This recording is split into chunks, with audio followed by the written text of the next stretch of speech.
હાલો, કેમ છો dear student? સ્વાગત કરું છું પેન્ટેડ લર્નિંગમાં. ધોરણ 12 નું રિઝલ્ટ આવી ગયું છે ને એનું સરસ મજાનું એનાલિસિસ આવ્યું છે. હવે 30 પેજનું એનાલિસિસ છે. તો 30 પેજનું તો કાંઈ આપણે એનાલિસિસ કરવાના નથી, પણ આપણે 2-3 પેજ જોઈએ કે ભાઈ કેટલા વિદ્યાર્થીઓ હતા, કેટલા પર્સન્ટેજ રિઝલ્ટ હતું, કયા મીડિયમમાં કેટલા વિદ્યાર્થી હતા, એ થોડું આપણે સમજીએ. હવે જો આ પરીક્ષામાં 4,36,572 નિયમિત ઉમેદવારો નોંધાયા હતા. નિયમિત એટલે કે રેગ્યુલર વિદ્યાર્થીઓ, બરાબર ને? રાઈટ. પછી આપણને શું કીધું, જે પૈકી 4,35,102 પરીક્ષાર્થીઓ ઉપસ્થિત રહ્યા હતા અને 4,03,000 પરીક્ષા ઉત્તીર્ણ થયા. 4,35,000 માંથી 4,03,000 પાસ. આ વખતે તો ભાઈ જગો મૂકો કર્યો છે હો ભાઈ. બધા લોકો મોસ્ટ ઓફ 92%, 92.71 એટલે કે ઓલમોસ્ટ 93% રિઝલ્ટ આવ્યું છે. એટલે બહુ સારું રિઝલ્ટ છે આ વખતે. મેં રિઝલ્ટ જોઈએ, અમુક છોકરાને 21 માર્ક્સ હતા અને 11 માર્ક નાખીને પાસ કરી દીધા. 21 માં 11 ઉમેર્યા, બોલો. મારું તો ઘડીક ભેજું હાલતું બંધ થઈ ગયું. શું વાત છે ભાઈ, ધક્કો જ માર્યો કે નીકળો ફટાફટ. આ 12મા 10મા વાળા કે અમારું એવું રિઝલ્ટ આવે તો મજા આવી જાય. ચેનલ સબસ્ક્રાઈબ ન કરી તો કરી લો. તમારા માટે આપણે પરમ દિવસે રિઝલ્ટની સરસ મજાની ઉજવણી કરવાના છીએ, બરાબર ને? પછી આપણને શું કીધું ભાઈ, પુનરાવર્તિત તરીકે 15,859 ઉમેદવારો નોંધાયા હતા જે રિપીટર એક્ઝામ હતા, જેમાંથી 14,864 વિદ્યાર્થીઓ ઉપસ્થિત રહ્યા હતા. તેમાંથી 9,367 ઉમેદવારો સફળ થયા. એમાં 63% રિઝલ્ટ છે. પેલા 63% ઓલ ઓવર રિઝલ્ટ હતું, એટલે કે 4 લાખ બેઠા હોય ને એક્ઝામ દેવા તો 2,40,000 2,50,000 પાસ થાય ને બાકી મોટાભાગના ફેલ થાય. પણ હવે શું છે કે ધક્કા મારો એવું હાલે છે. હવે સારું કહેવાય કે ખરાબ, તમે કોમેન્ટમાં કહેજો. આમ સારું કહેવાય કે વિદ્યાર્થીનું વર્ષ ન બગડે, પણ આમ ખરાબ કહેવાય કે ભાઈ અરે યાર 33% તમે પાસ ન થાવ, તમે ધક્કા મારવા પડે. હવે એ વિદ્યાર્થી પછી કોલેજ કરે ને પછી હું, હવે તમે સમજ્યા કે નહીં હું કહેવા માંગુ છું? ગરીબ માણસની મનોવ્યથા તમે સમજો છો ને કે કવિ કેવા હું માંગે છે એમ. પછી હું જોબ કરે ને હું ધંધો કરે ને એના કરતા એ છોકરાઓને ગવર્મેન્ટે કંઈક એવું કરવું જોઈએ. ભલે તમે પેપર સ્ટ્રિક્ટલી ચેક કરો, 33% પાસ થવાનું છે, તો 80% તો પાસ નથી થવાનું. 33% લાવવા એટલે હું તો કે ભાઈ હાવ હેલું ભાઈ, 3 ચેપ્ટર કરી નાખીને તોય છોકરાઓ આરામથી પાસ થઈ જાય. તો હવે એવા વિદ્યાર્થી જે ફેલ થતા હોય, પેપર તો થોડું કડક રીતે ચેક કરવું જોઈએ, આવું મારું માનવું છે. જે ફેલ થાય ને એની ગવર્મેન્ટે યોગ્ય વ્યવસ્થા કરવી જોઈએ કે ભાઈ એના માટે 1 મહિનાના એવા સેશન શરૂ કરવા જોઈએ કે જેનાથી વિદ્યાર્થી સરસ રીતે સમજી શકે બેઝિકથી, કે 2 મહિનાના એવા સેશન્સ કરવા જોઈએ. પછી વિદ્યાર્થીને ફરીથી રી એક્ઝામ આપે અને પુનરાવર્તિત એક્ઝામમાં એ પાસ થઈ જાય. આવું કંઈક કરવું જોઈએ. ધક્કો મારીને પાસ કરવું એ મારા ખ્યાલથી યાર તમે સમજો 80% પાસ નથી થવાની વાત તો 33 જ થવાની છે. હવે 33 ભેગા ન થાય તો ખરાબ કહેવાય એમ, એવું મને લાગે. આખું વર્ષ ભણ્યા પછી ત્યાં હે ને વિષયવાર અને જિલ્લાવાર પરિણામ ટકાવારી સહિત વિવિધ આંકડાકીય માહિતી સમગ્ર ગુજરાત શૈક્ષણિક વિદ્યાર્થીઓની કારકિર્દી અને નવા ક્ષેત્રમાં પ્રવેશ અને માર્ગદર્શનમાં લાભદાયી બનશે. એટલું જ નહીં, સદ્ધર માહિતી સંશોધક કારણે રાજકીય ક્ષેત્રે થયેલી પ્રગતિનું મૂલ્યાંકન કરવાનો ઉપયોગ બનશે. આ ટૂંકમાં આપણને બધી માહિતી આપી છે. એ આપણને એટલા માટે આપીશ કે આપણે વિવિધ સંશોધન કરવું હોય તો કામ આપણે કરી શકીએ. ઓકે, હવે કુલ કેટલા કેન્દ્રો હતા, કેટલા ઉપસ્થિત વિદ્યાર્થીઓ હતા, પુનરાવર્તનની ટકાવારી, આ બધું નથી જોવું. 100% પરિણામ ધરાવતી શાળાઓ, તો કે 2005 સ્કૂલ એવી છે કે જેની 100% સ્કૂલનું પરિણામ આવ્યું છે. એ 100% એટલા માટે આવ્યું હોય કે એના નબળા વિદ્યાર્થી હોય ને એનું એક્સટર્નલમાં ફોર્મ ભરી દીધું હોય. આ નિહાળવાળા હોશિયારના દીકરા છે.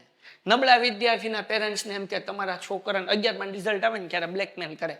આ સ્કૂલવાળા આવા ધંધા શરૂ કરી દીધા છે. જો કે આવા ધંધા ન કરવા જોઈએ. સ્કૂલવાળાએ કેવા ધંધા શરૂ કરી દીધા છે ખબર? કે 11મા ધોરણનું કે 9મા ધોરણનું રિઝલ્ટ આવે ને એટલે પેરેન્ટ્સને બ્લેકમેલ કરવાનું શરૂ કરે કે ભાઈ તમારા છોકરાનું રિઝલ્ટ વીક છે, નબળું છે, તો તમે કહેતા હોય તો અમે 9મું અથવા તો 11મું રિપીટ કરાવીએ, અને જો તમને લોકોને રિપીટ ન કરવું હોય ને 1 વર્ષ ન બગાડવું હોય તો અમે બીજો ઓપ્શન આપીએ, પાસનું રિઝલ્ટ આપી દઈએ, તમે સ્કૂલ ચેન્જ કરી નાખો, અથવા એને ફી જોતી હોય તો ત્રીજું ઓપ્શન આપે કે અમે તમારા દીકરા કે દીકરીનું ફોર્મ એક્સટર્નલમાં ભરી દેવું. શું કે સ્કૂલે આવવાનું, હાજરી પુરાય, ફી આપવાની, પણ ફોર્મ એક્સટર્નલમાં ભરાય. આવા ધંધા સ્કૂલો વાળાએ શરૂ કર્યા છે. પછી એમ કે અમારી શાળાનું 100% પરિણામ, એટલે હોય જ ને, નબળા હોય એનું તો એક્સટર્નલમાં ફોર્મ ઠોકી દીધું છે. આ થોડું કડક લાગશે. નબળા હોય તો સ્કૂલને થોડુંક એક્સ્ટ્રા મહેનત કરવી જોઈએ, એક્સ્ટ્રા પ્રયત્ન કરવા જોઈએ. એમાં હું સમજુ છું કે કેટલાક વિદ્યાર્થી તે ગમે એટલી મહેનત કરો એ નો જ થાય, પણ એનો રસ્તો એવો થોડો છે કે સ્કૂલનું 100% પરિણામ લાવવા માટે એનું એક્સટર્નલમાં ફોર્મ ભરી દેવું. આવું મેં જોયું છે, અને કદાચ તમે જોયું હોય તો મને કોમેન્ટ કરીને કહેજો કે તમારી સાથે આવું થયું છે અથવા તો થઈ શકે છે ને. એટલે આ જરાક જોવા. હાલ એના પછી આપણે વાત કરીએ કે ભાઈ A1 ગ્રેડ કોને આવે, તો કે જેનું માર્ક્સ જે છે ને 91 થી 100 માર્ક્સ હોય ને A1 ગ્રેડ. તમારા માર્ક્સની બાજુમાં લખેલું આવશે. પર્સન્ટાઇલ એટલે શું, એ તમને પર્સન્ટાઇલ કેવી રીતના અહીંયા છે એનું આપણને દેખાડ્યું છે કે આવી રીતના પર્સન્ટાઇલ ગણ્યા છે. આપણા માટે આ કંઈ કામનું નથી, આપણા માટે આ પણ કામનું નથી. આપણા માટે એ કામનું છે કે કયા વિષયમાં કેટલા મેલ કેટલા ફિમેલ, સામાન્ય પ્રવાહ. ઓકે, હવે જો સામાન્ય પ્રવાહ, વ્યવસાયિક પ્રવાહ અને ઉત્તર બુનિયાદી આ આપણા માટે કામનું નથી. अपने लिए काम का क्या है, अपने लिए काम का ये है કે ભાઈ કેટલા A1 વાળા છે, કેટલા B1 વાળા છે.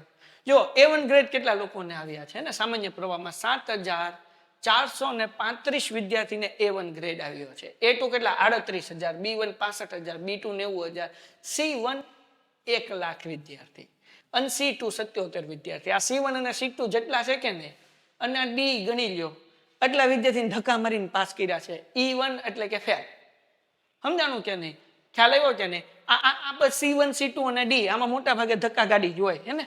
માર્ક્સ એડ કરીને 10 માર્ક્સ ઉમેર્યા છે, 12 માર્ક્સ ઉમેર્યા છે અને પાસ કર્યા છે. ઓકે, હવે આપણે શું કીધું, ગુજરાતી સામાન્ય પ્રવાહ વ્યવસાય ઉત્તર બુનિયા. ઓકે, ગ્રેડ વાઇઝ પરિણામ. ઓકે, હવે જો ગુજરાતી મીડિયમ, ગુજરાતી મીડિયમમાં કેટલા વિદ્યાર્થી હતા, તો કે 3,73,000 વિદ્યાર્થી ગુજરાતી મીડિયમના હતા. ઇંગ્લિશ મીડિયમના વિદ્યાર્થી આખા ગુજરાતમાં કેટલા હતા, 49,405 વિદ્યાર્થી છે ને ઇંગ્લિશ મીડિયમ વાળામાં હતા.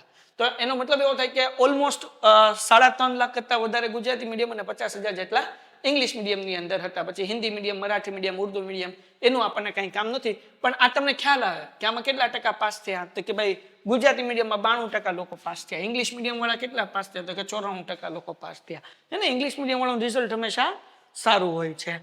એ ઉપરાંત અગર આપણે વાત કરીએ કે ભાઈ પર્સન્ટાઇલ રેન્ક 99 પોઈન્ટ હોય એવા કેટલા વિદ્યાર્થી, તો કે એવા 4,745 વિદ્યાર્થી છે કે જેને 99 આવ્યા હોય હે ને.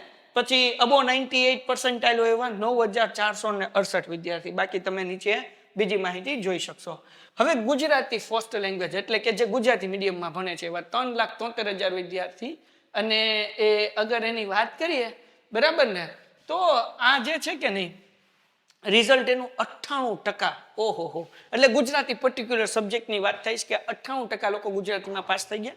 ઇંગ્લિશ ફર્સ્ટ લેંગ્વેજ એટલે કે ઇંગ્લિશ મીડિયમ વાળામાં જે ઇંગ્લિશ હતા એ 49,000 વિદ્યાર્થી હતા. એ 99.55% એટલે ઓલમોસ્ટ બધા પાસ થઈ ગયા. અમુક લોકો મારી જેવા રહી ગયા. Hindi second language, English second language એટલે ગુજરાતી મીડિયમ વાળા જે ઇંગ્લિશ હતું એ લોકોને 97% પાસ થયા. ઇકોનોમિક્સની અંદર 98% લોકો પાસ થઈ ગયા. ઓસીની અંદર 97% પાસ થઈ ગયા. સંસ્કૃત આપણે આવેની સ્ટેટિસ્ટિકમાં 93% લોકો પાસ થયા. એટલે સ્ટેટમાં આ બધામાં સૌથી ઓછા વિદ્યાર્થી પાસ થયા હોય તો એ 93% અત્યાર સુધી. પછી સાયકોલોજી જે છે, સોશિયોલોજી જે છે, હા આપણે આ જોવાનું કે અકાઉન્ટમાં કેટલા વિદ્યાર્થી હતા, કેમ કે સ્ટેટિસ્ટિક 1,87,000 વિદ્યાર્થી. ઓકે, આમાં અકાઉન્ટ નથી, અકાઉન્ટ ઓસી, સ્ટેટિસ્ટિક, ફિલોસોફી, સાયકોલોજી. ઓકે, આગળ હશે કદાચ. ઓકે, અગર ઓસીની વાત કરીએ ને તો 2,14,000 વિદ્યાર્થી. હવે આ સામાન્ય પ્રવાહ એટલે આર્ટ્સ અને કોમર્સ બે આવી ગયું. હવે આની ઉપરથી ખબર પડે કે ભાઈ ઇકોનોમિક્સ આર્ટ્સ વાળા નહીં આવે ને કોમર્સ વાળા નહીં આવે. ગુજરાતી આર્ટ્સ કોમર્સ બધાય આવે. પણ અગર આપણે વાત કરીએ કે ભાઈ સાયકોલોજી, તો એ કોને આવવાનું સાયકોલોજી, તો કે એ ખાલી આવશે આને જ તે આર્ટ્સ વાળાને જ તે, બરાબર ને. અને ઓસી એટલે કે વાણિજ્ય એ 2,14,000 વિદ્યાર્થી જે છે ને એ ટૂંકમાં આખા ગુજરાતમાં છે. ઓકે, હાલો અકાઉન્ટ જો અહીંયા અકાઉન્ટ 1,99,814 એટલે કે ઓલમોસ્ટ 2 લાખ વિદ્યાર્થીને આ સેમ સબ્જેક્ટ છે. તો આ આપણું રિઝલ્ટ હતું ભાઈ. આ વખતે બહુ સારું રિઝલ્ટ આવ્યું છે. અને મને એવું લાગે છે કે એટલું જ સારું રિઝલ્ટ જે છે ધોરણ 10 ના વિદ્યાર્થીઓ માટે પણ આવશે, જે 6 તારીખે છે. 6 તારીખે બે વસ્તુ છે, એક મારો બર્થડે છે અને રિઝલ્ટ આવશે. મળીએ છીએ 6 તારીખે રિઝલ્ટમાં. ત્યાં સુધી તમે લોકો આતુરતાથી રાહ જોતા રહ્યો. અને આ જ ફિલિંગ છે, આ મજા છે કે હું આવશે. અને બહુ સારું આવે તો બહુ સારું, અને ન આવે તેમ કરતાંય સારું, કારણ કે વધારે સારું આપણે નેક્સ્ટ યર લાવશું. કદાચ ફેલ થયા તો ચિંતા કરવાની જરૂર નથી. તો મળીએ છીએ નેક્સ્ટ વિડીયોમાં. ત્યાં સુધી ગુડ બાય એન્ડ ધન્યવાદ. ટાટા. Painted Painless Learning.